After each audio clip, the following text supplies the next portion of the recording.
Good morning students Singh classes HMH के channel पर आप सभी का स्वागत है। आप सभी जैसा कि जानते ही हैं, हम 10th क्लास की फिजिक्स जो है वो हम कर रहे थे। इसके कुछ पार्ट मैं पहले बना चुका हूं। जिन लोगों ने नहीं देखे हैं, नीचे डिस्क्रिप्शन में आपको लिंक मिल जाएगा, आप वहां से देख सकते हैं।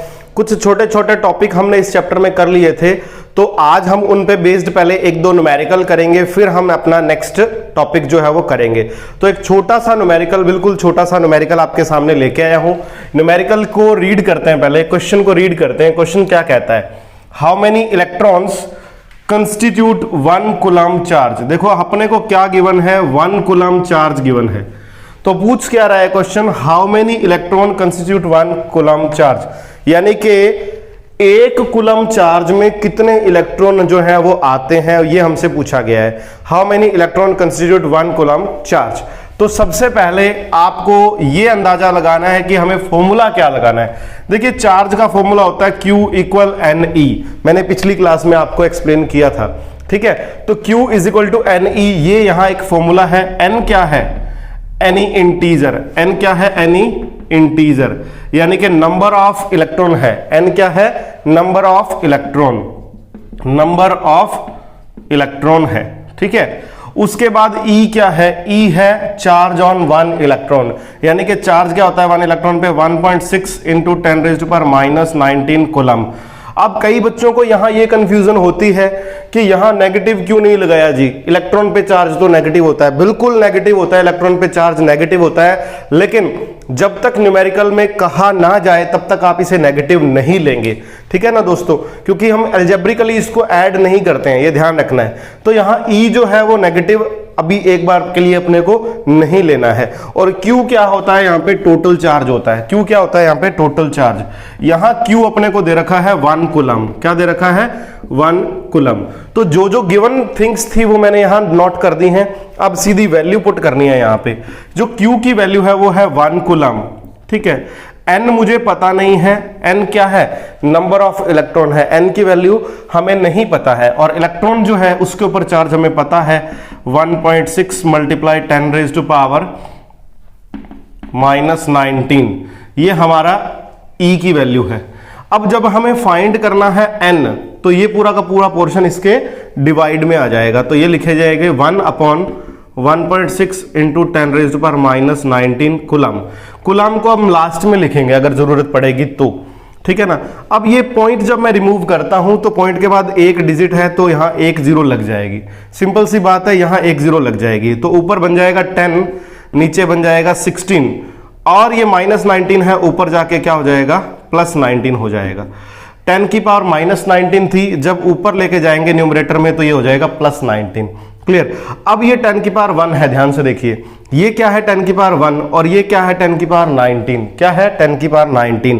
तो इसको मैं लिख सकता हूं 1/16 × 10 की पावर 20। ये आपके पास नंबर ऑफ इलेक्ट्रॉन है।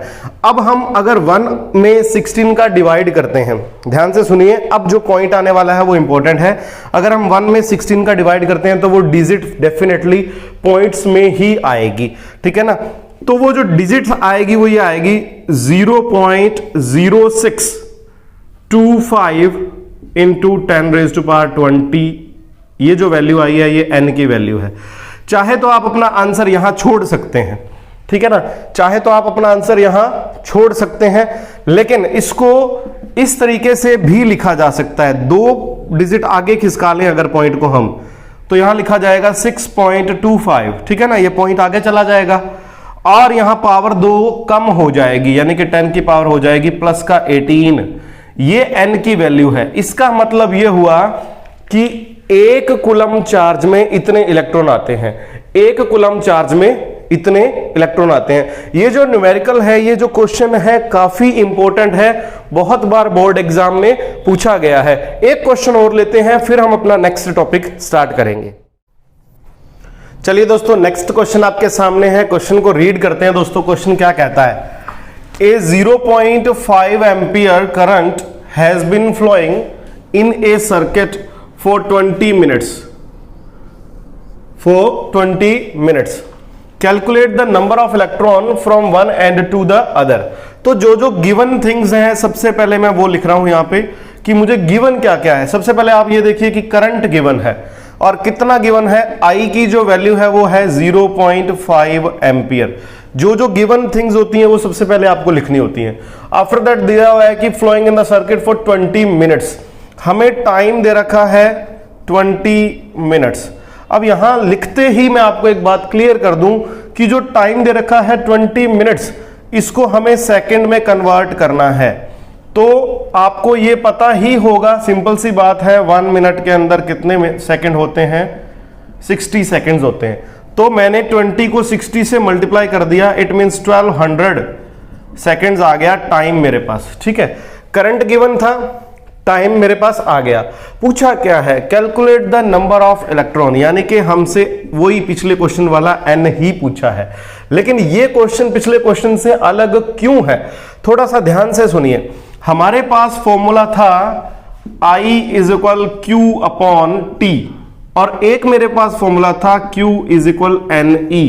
यहां ये दोनों फॉर्मूले ही अप्लाई होंगे क्योंकि मेरे पास चार्ज है नहीं, ठीक है ना, चार्ज नहीं है मेरे पास। ये बताया हुआ है कि करंट फ्लो हो रहा है, इट मींस इलेक्ट्रॉन भी फ्लो हो रहे हैं। तो इलेक्ट्रॉन पे जो चार्ज होता है वो तो सेम आपको लर्न ही करना है, क्वेश्चन में नहीं गिवन होगा। इलेक्ट्रॉन पे चार्ज होता है 1.6 इंटू 10⁻⁻19 कूलम, ये अपने को यहां लिखना है। तो ये जो वैल्यू है मैं यहां पुट कर रहा हूं बच्चों, I इज इक्वल क्यू की जगह मैं पुट कर रहा हूं NE अपॉन टी। अब मुझे यहां से जो फाइंड करना है पहले मैं वो लिखूं।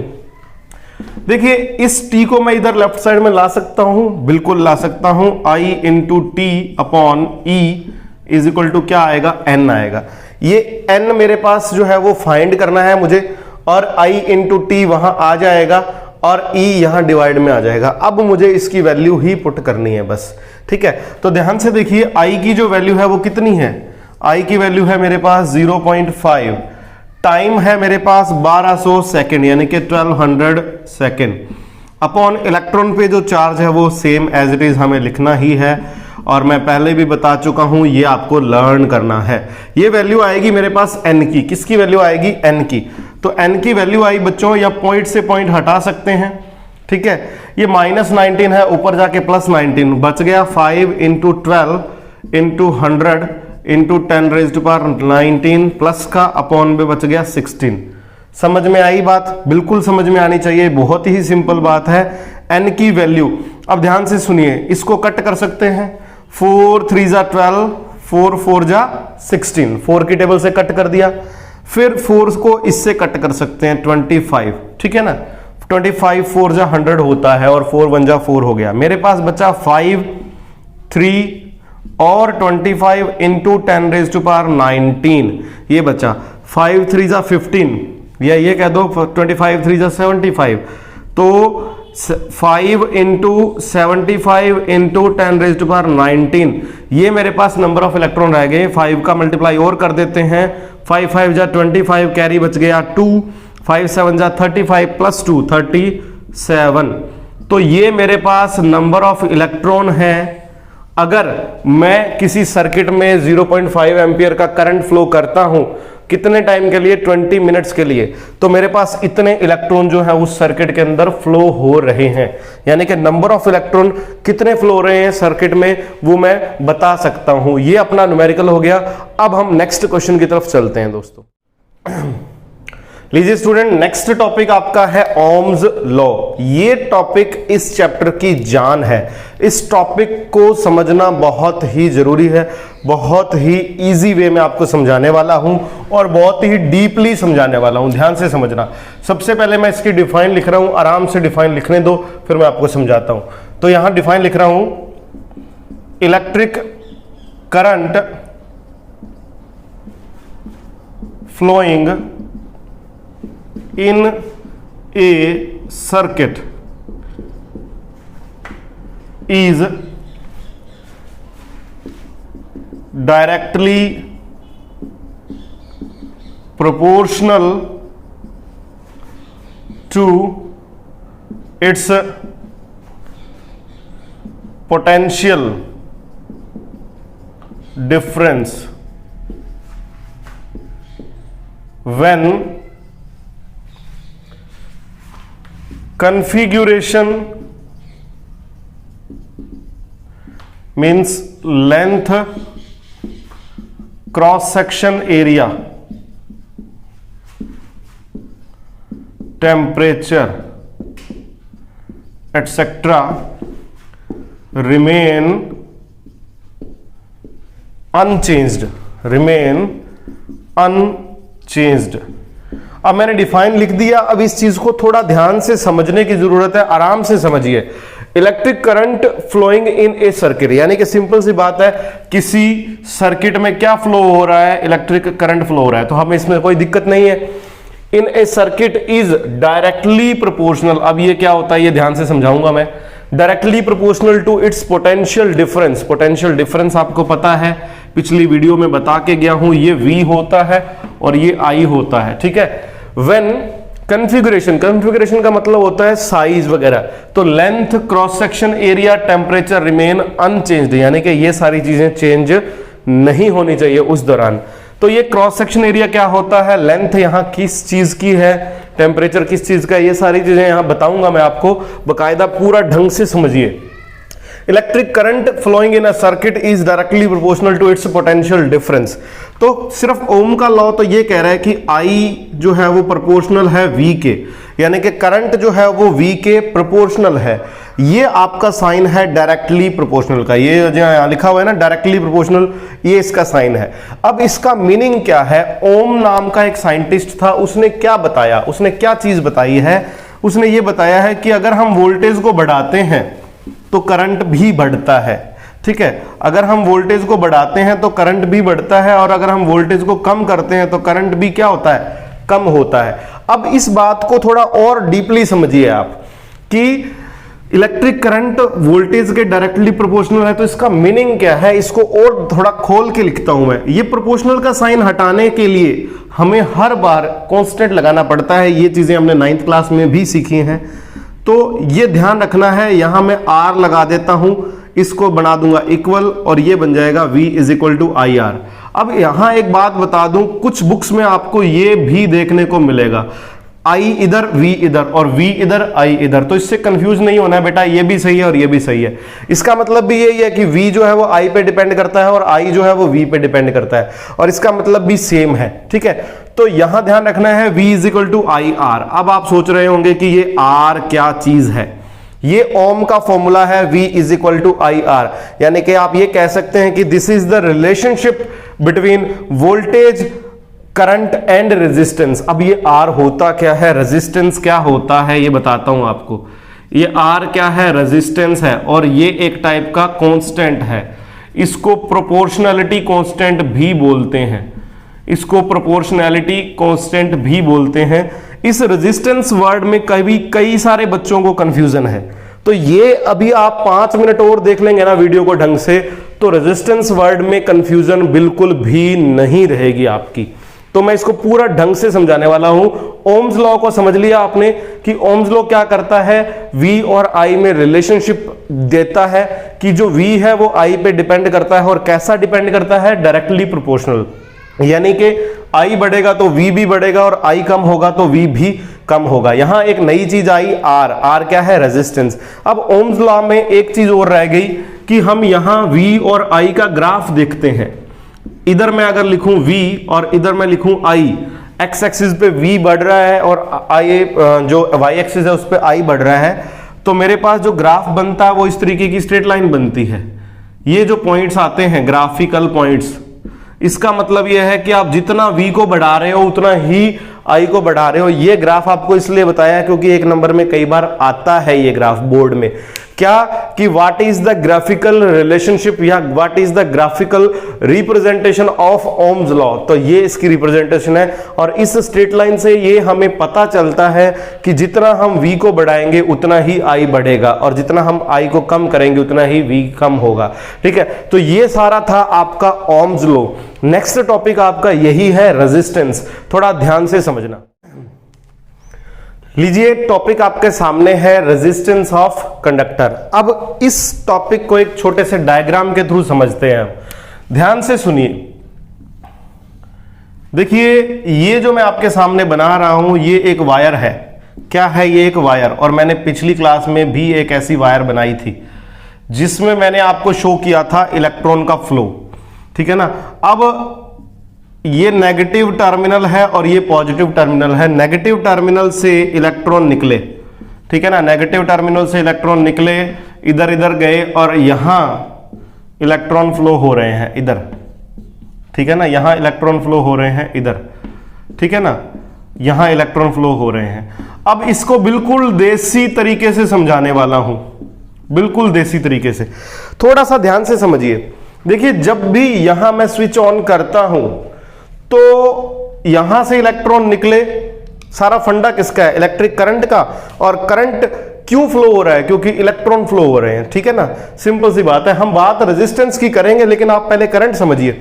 देखिए, यहां इलेक्ट्रॉन फ्लो हुए, ठीक है। अब जब ये इलेक्ट्रॉन के ऊपर नेगेटिव चार्ज है, इलेक्ट्रॉन के ऊपर क्या है? Negative charge. ऐसी वायर, ये सारी ऐसी ही वायर है, लेकिन यहां मैंने इसको कुछ जूम करके दिखाया है, यहां मैंने इसको कुछ जूम करके दिखाया है, तो उसको ध्यान से समझिए कि यहां से इलेक्ट्रॉन निकले और ये पॉजिटिव टर्मिनल की तरफ जाने लगे, इस तरीके से एक लाइन में ये फ्लो हो रहे हैं, ठीक है। अब आप एक बात बताइए, बहुत ही सिंपल देसी सा एक एग्जांपल दे रहा हूं। देखो, अगर आपकी क्लास में 30 स्टूडेंट हैं, अगर आपकी क्लास में 30 स्टूडेंट हैं तो सारे 30 के 30 स्टूडेंट अपने टीचर का कहना मानते हैं या नहीं मानते? इस बात पे तो कमेंट कर देना कि कौन कौन टीचर का कहना मानते हैं और कौन कौन टीचर का कहना नहीं मानते। चलो थ्योरी समझाता हूं, कहानी क्या है। देखिए, 30 स्टूडेंट्स को टीचर ने ऐसे बोला कि आप एक लाइन में चलेंगे, ठीक है ना, बिल्कुल। तो कुछ स्टूडेंट, यानी कि 90% स्टूडेंट मैं ये समझता हूं कि एक लाइन में चलते हैं, लेकिन 10-15% स्टूडेंट ऐसे भी होते हैं जो थोड़ी सी कुचरनी करते हैं। कहने का मतलब, कभी किसी के कुछ घोंचा दे दिया, कभी किसी के कुछ कर दिया। कहने का मतलब सिंपल सी बात यह है कि कुछ स्टूडेंट ऐसे होते हैं जो टीचर के इंस्ट्रक्शन को फॉलो नहीं करते हैं, खुद की मर्जी करते हैं। हालांकि ऐसे बच्चों को लॉस जरूर होता है, और यहां भी मैं इस जो थ्योरी है, इस कहानी के अंदर लॉस ही शो करने वाला हूं। ध्यान से समझिए, ये जो इलेक्ट्रॉन है ना, ये सारे स्टूडेंट्स ही हैं, ऐसा समझ लीजिए कि ये जो इलेक्ट्रॉन है ये सारे स्टूडेंट है और ये इनका टीचर है, यानी कि सोर्स ऑफ वोल्टेज। तो ये कह रहा है कि नेगेटिव से निकलो और सीधा सीधा भाई अपने पॉजिटिव टर्मिनल में घुस जाओ। इलेक्ट्रॉन को करना तो ये था, लेकिन ये इलेक्ट्रॉन क्या है? कॉपर का बना हुआ है, यानी कि किसी भी मेटल का बना हुआ है। और मेटल के पास क्या होते हैं? फ्री इलेक्ट्रॉन होते हैं। क्या होते हैं? Free electron. अब ये जो फ्री इलेक्ट्रॉन है, देखो मैंने आपको एग्जांपल दिया ह्यूमन बीइंग का, स्टूडेंट्स का, तो स्टूडेंट भी किसी का कहा सुना जल्दी से नहीं मानते हैं। ये तो इलेक्ट्रॉन है, पार्टिकल हैं, छोटे छोटे पार्टिकल हैं, ये किसी का कहना इतनी जल्दी से नहीं मानते हैं। तो सिंपल सी बात ये है कि जो इलेक्ट्रॉन की जो मूवमेंट है ना, वो एक डायरेक्शन में जाती तो है, लेकिन 100% परफेक्शन से नहीं जाती, ठीक है ना। 100% परफेक्ट एक ही डायरेक्शन में अगर हम कहें कि इलेक्ट्रॉन मूव करते हैं, ऐसा नहीं होता। यानी कि यहां मैं आपको थोड़ा सा इमेजिन करवा देता हूं कि इलेक्ट्रॉन मूव तो करते हैं इस डायरेक्शन में, लेकिन इलेक्ट्रॉन कभी कभार टेढ़े मेढ़े भी हो जाते हैं। इलेक्ट्रॉन की डायरेक्शन जो है वो टेढ़ी मेढ़ी हो जाती है, और इस जिगजैग मूवमेंट की वजह से इलेक्ट्रॉन जब एक दूसरे से टकराते हैं, बिल्कुल स्ट्रेट लाइन में पैरेलल तो चलेंगे नहीं, क्योंकि ये बच्चों की तरह हैं, छोटे छोटे पार्टिकल हैं। तो जब ये इलेक्ट्रॉन मूव करते हैं अपनी जिगजैग मूवमेंट में, किसमें? जिगजैग मूवमेंट में, तो एक दूसरे से टकराते हैं। टकराने को इंग्लिश में बोल देते हैं कोलाइड करना, यानी कि कोलिजन होता है इनका। तो यहां एक प्रॉपर्टी निकल के आती है कि जब इलेक्ट्रॉन एक दूसरे से टकराते हैं ना, तो उनके इलेक्ट्रॉन के फ्लो में थोड़ी सी रुकावट पैदा होती है, थोड़ी सी दिक्कत आती है। यानी कि अगर इलेक्ट्रॉन सीधे पैरेलल ऐसे मूव करें तब तो करंट जो है वो फास्टली मूव करेगा, हम ये कह सकते हैं। लेकिन यहां जब इलेक्ट्रॉन जिगजैग मूवमेंट करते हैं तो एक दूसरे से टकराते हैं वो, और कोलिजन की वजह से जो करंट है उसकी स्पीड कम हो जाती है, या ये कह दें कि उस कंडक्टर में जो फ्लो ऑफ करंट है वो कम हो जाता है। तो ये हर मेटल की प्रॉपर्टी होती है, हर कंडक्टर की प्रॉपर्टी होती है, और हर कंडक्टर की प्रॉपर्टी अलग अलग होती है। किसी में जिगजैग मूवमेंट करने वाले इलेक्ट्रॉन कम होते हैं, किसी में ज्यादा। यानी कि ये कह दूं कि किसी क्लास में जो शरारती तत्व हैं वो ज्यादा होते हैं और किसी क्लास में शरारती तत्व कम होते हैं, ठीक है ना। तो सिंपल सी बात है, रेजिस्टेंस क्या है? अब मैं डिफाइन पे आता हूं, यहां डिफाइन लिख रहा हूं मैं। Resistance is a property of conductor, resistance is a property of conductor which oppose the flow of current, which oppose the flow of current. यानी कि रेजिस्टेंस क्या है, एक प्रॉपर्टी है जिसमें करंट के फ्लो को थोड़ा थोड़ा रोका जाता है, करंट के फ्लो में थोड़ी थोड़ी अड़चने लाई जाती हैं, तो यही प्रॉपर्टी क्या है, रेजिस्टेंस है। और उसी रेजिस्टेंस को हम R से डिनोट करते हैं। हमने फॉर्मूला पढ़ा ओम्स लॉ में V is equal to IR, formula पढ़ा V is equal to IR, और यहां से R की वैल्यू जो आएगी वो ये आएगी, देखो ये I इसके डिवाइड में आ सकता है, V के डिवाइड में आ गया, तो R की जो वैल्यू आ गई वो V अपॉन I आ गई। इसकी एक और डिफाइन मैं यहां लिख सकता हूं कि resistance is the ratio of voltage and current, resistance is the ratio of voltage and current of a conductor. तो रेजिस्टेंस क्या है, वोल्टेज और करंट की क्या है, जो रेशो है, ये भी क्या है, रेजिस्टेंस है। अब रेजिस्टेंस के बारे में बता दूं, रेजिस्टेंस जैसे पूरा ये पूरा करंट का फंडा किसने डिस्कवर किया, ओम ने डिस्कवर किया। किसने डिस्कवर किया, ओम ने। तो यहां एक बात ध्यान से सुननी है, SI unit of resistance, SI unit of resistance is ohm, और इसको इस सिंबल से शो करते हैं, ये मोस्ट इंपॉर्टेंट है, ध्यान रखना। SI यूनिट ऑफ रेजिस्टेंस क्या है, ओम है, और इसको इस सिंबल से शो करते हैं। इस सिंबल को वैसे फिजिक्स की लैंग्वेज में ओमेगा बोलते हैं, क्या बोलते हैं, ओमेगा। ठीक है, तो ये रेजिस्टेंस था भाई। अब रेजिस्टेंस से एक नंबर का छोटा क्वेश्चन और निकल के आता है, ध्यान से समझना। अगर मैं इस V की वैल्यू 1 वोल्ट लिख दूं, इस V की वैल्यू क्या लिख दूं, 1 वोल्ट, और इस I की वैल्यू लिख दूं 1 एम्पियर, ठीक है ना, इस I की वैल्यू क्या लिख दूं, 1 एम्पियर, तो मेरे पास रिजल्ट क्या आएगा बच्चों, मेरे पास R की वैल्यू आएगी 1, और R की SI यूनिट क्या होती है, ओम, ठीक है ना, ओम। तो 1 ओम की डिफाइन निकल के आती है, 1 ओम की डिफाइन निकल के आती है, when 1 ampere current is flowing in a circuit with properties of 1 volt of source, ठीक है ना। यानी कि जब किसी कंडक्टर में बैटरी या सोर्स कितना हो, 1 वोल्ट हो, और उसकी वजह से कितना करंट फ्लो हो रहा है, 1 एम्पियर करंट फ्लो हो रहा है, तो उसमें जो रेजिस्टेंस है, उसमें जो रुकावट पैदा होगी वो कितनी होगी, 1 एम्पियर होगी। तो ये आपकी पूरी प्रॉपर्टी थी रेजिस्टेंस की। किसकी प्रॉपर्टी थी, रेजिस्टेंस की।